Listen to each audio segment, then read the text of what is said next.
Hi there, everybody. This is Jeremy Siskind here. I'm the author of Playing Solo Jazz Piano and this Jazz Piano Fundamentals series. We got book 1. We got book 2. There isn't a book 3 yet. Maybe there will be someday. We'll see. So today I want to talk about something that I've been thinking about a lot recently regarding playing solo jazz piano, right? So, okay, this is the prelude to the thing. I imagine there's kind of 3 general ways to think about playing solo jazz piano. On one hand, we can have all of the chords in the left hand and have the right hand free to just play melodies. We love doing this. This is one of the things that stride piano generally is, right?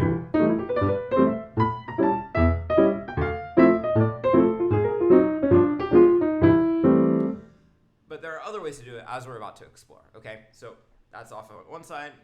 Second way is that we can share the chords between the hands.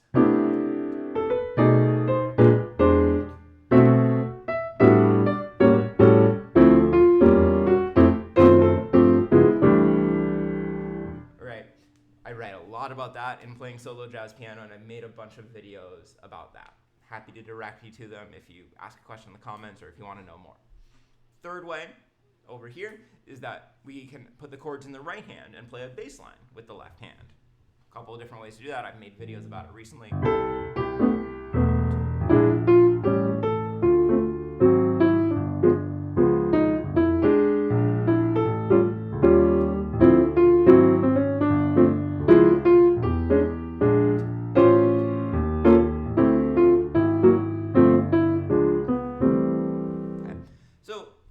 These are, very simple categories to think about. And when you listen to the grades, it's not just that they're doing one or the other. Sometimes they are, but oftentimes they're kind of mixing and matching between categories very fluidly because they're great pianists and, they're better than you or me.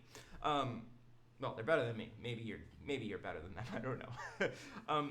Okay, so I want to talk about the first category.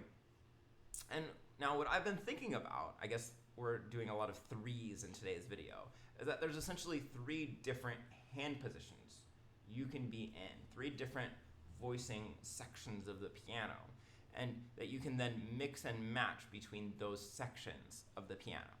So let me explain that to you, and then I'll show you how that's going to work. So on one hand, of course, we have a bass section of the piano, and I think maybe the best way to think about when you're in the bass section is A, you're mostly going to be playing the root notes, and B, you're going to be low enough that playing thirds isn't really going to sound very good, right?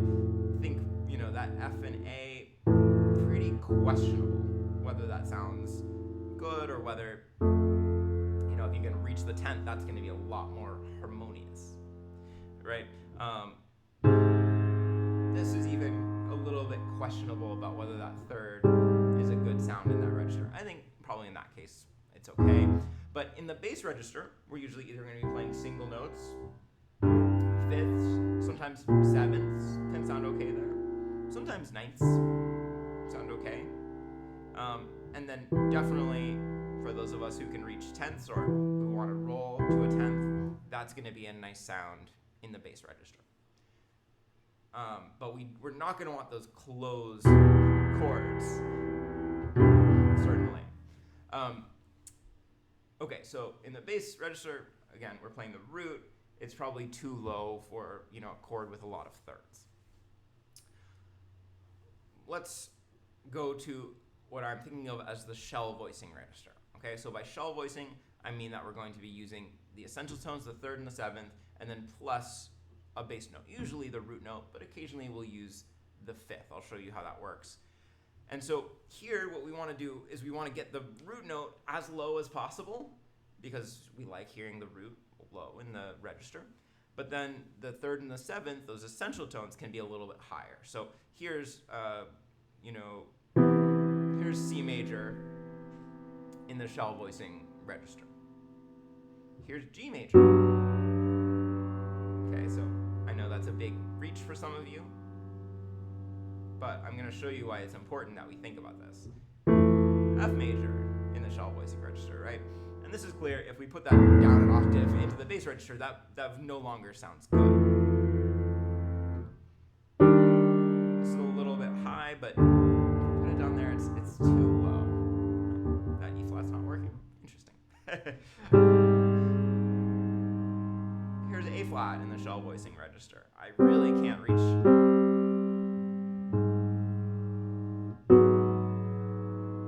Okay, so these are places where we're either going to have root third seventh or root seventh third. We're going to come back to that. Then the third place that we can play chords in the left hand is in our rootless voicing register. Okay, and I always tell my students, when we're playing rootless voicings, a good rule of thumb is to play the lowest note between C3, the C below middle C, and C4, which is middle C. So if we're playing C major, then maybe we'll play the third, the fifth, the sixth, the seventh, the root. Right? And of course that's not going to work at all an octave down. Or maybe we're going to put the seventh on bottom and we're going to play a rootless voicing like that for C major. If we're going to play for F minor, maybe we're going to do that or that, staying with the lowest note between C3 and C4. So let's walk through these three registers for a couple of different chords. So let's start with C major, the people's chord, the people's key. If I'm using the bass register, maybe I'll do G and C in the bass. And by the way, the bass register also doesn't work very well if you displace it by an octave. This sounds big and meaty down here. If I try to put that in the wrong register, it doesn't really sound good. So there's the bass register, shell voicing, another possible shell voicing. So here the third's below the seventh, here's the seventh is below the third, and then we just looked at these rootless voicing possibilities, keeping the lowest note between C3 and C4. How about A flat minor? That's such a weird chord. How about G minor? So maybe here's a good bass register for G minor. It's a little too low for the minor seventh. That's a real meaty bass. Here's a nice shell voicing for the G minor. This is a little on the low side, but I think still works as a shell voicing. And then this is just perfectly positioned between C3 and C4 in that rootless voicing register. This is a little high, but still within the parameters. Or what if we did E flat dominant? Probably this is a good place for the bass. Of course, I had to choose E flat when that doesn't work. Let's do E. Here's a nice spot for the bass. This is a very low bass. I would probably only go down there for effect. Here we could use the seventh too. Shell voicing would probably have to be up here. It's too low. It's a little too low there. And then rootless voicing. And here it's kind of interesting because the bottom note of this rootless voicing is actually a little bit below the shell voicing. So it's kind of an awkward spot. It's a hard chord.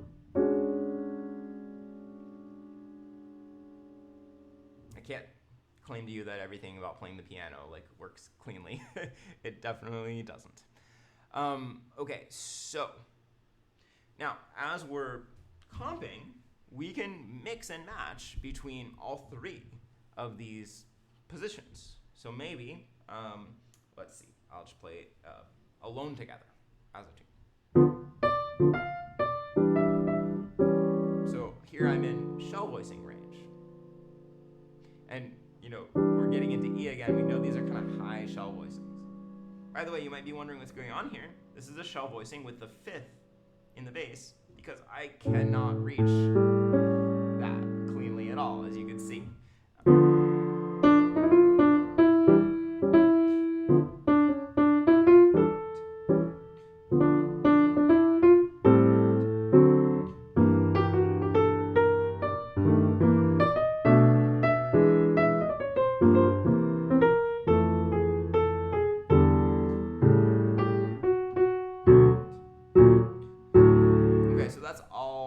Shell voicings. Now, you might have noticed that sounds a little bit unsupported bass-wise. So what can I do? I can, grab some bass notes, either single notes, or I can use a fifth or a seventh, like we said.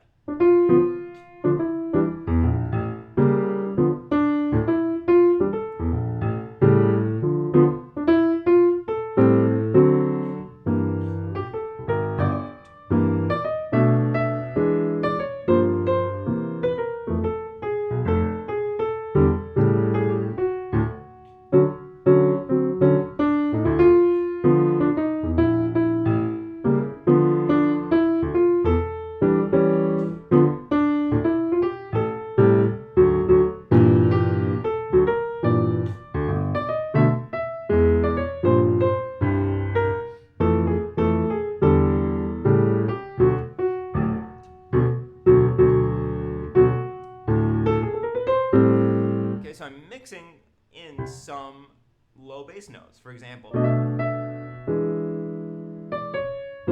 went down to a low bass for that C. Okay. Or if I want more color, I can go up to the rootless voicings. Those, right, because the shell voicings are so nice, but they don't have any color in them. What makes them shells is that they're not including the fifth, the ninth, the 13th, the sharp 9, the flat 9, anything like that. So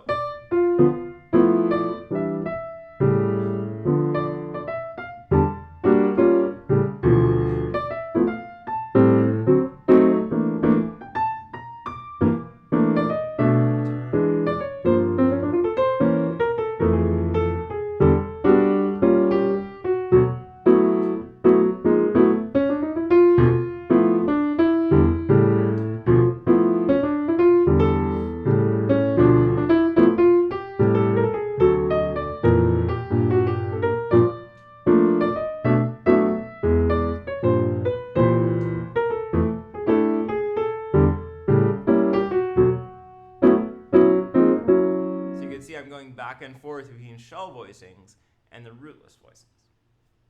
And then the one combination we haven't done is going between bass and rootless voicings, which I kind of refer to as a left-hand shuttle. It's kind of like stride, except you're not playing every quarter note.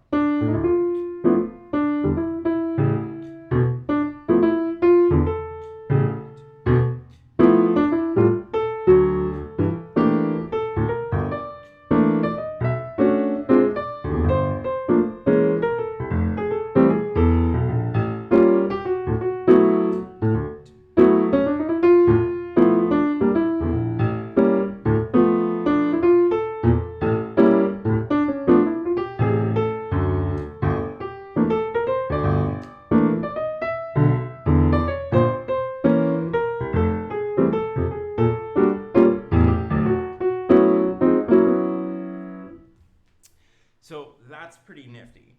And then, of course, we can move between all three. So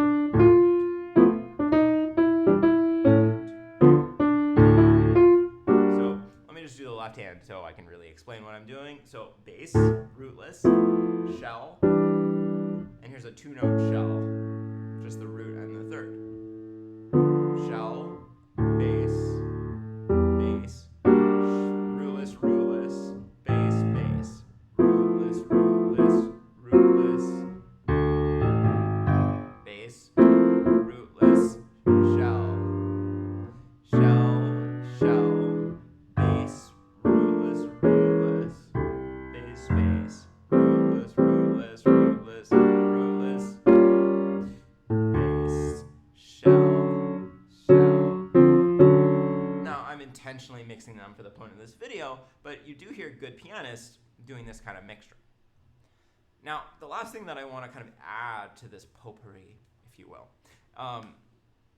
is that a lot of pianists also within their shell voicings separate is how English people pronounce that word, the top two notes from the bottom note. So if I'm playing a D6,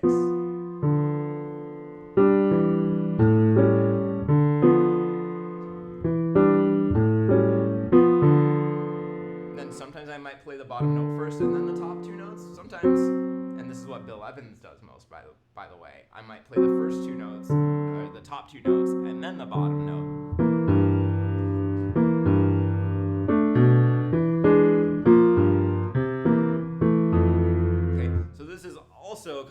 subdividing, our left hand positions. So here it's still all in one hand position. It's all in the same hand position as the shell voicing. But you might hear it if you're just listening as two different things. So listen to the difference between, I'm going to go back and forth between the bass and the rootless voicing.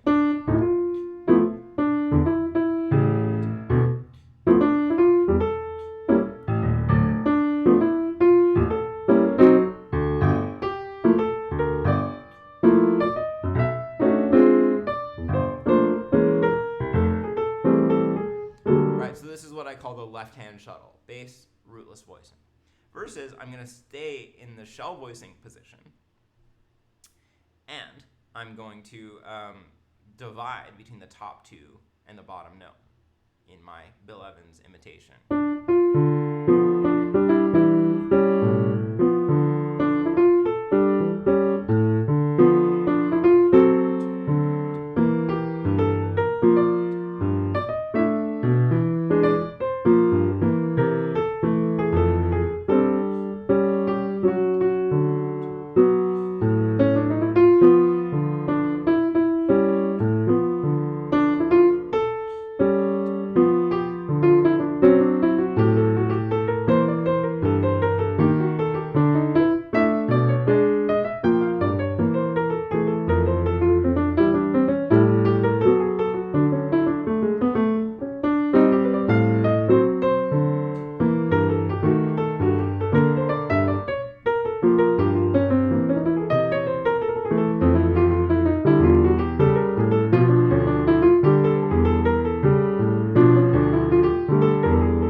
Totally different effect. So in that way, I kind of think of there's almost like 4 different positions. We got our bass, got our bottom note of the shell, our top 2 of the shell, and then our rootless voicings. So I hope that maybe that gives you some way to organize your thinking in terms of these different ways of playing solo piano and moving your left hand between these different positions, as well as maybe some tools to listen better to some of your favorite pianists. So if you enjoyed this, you know what, you'd love my books. If you're still watching, thank you. Please like, subscribe, comment, and check out these 3 books, Playing Solo Jazz Piano and that Jazz Piano Fundamental series. Thanks a lot, everybody, and see you soon.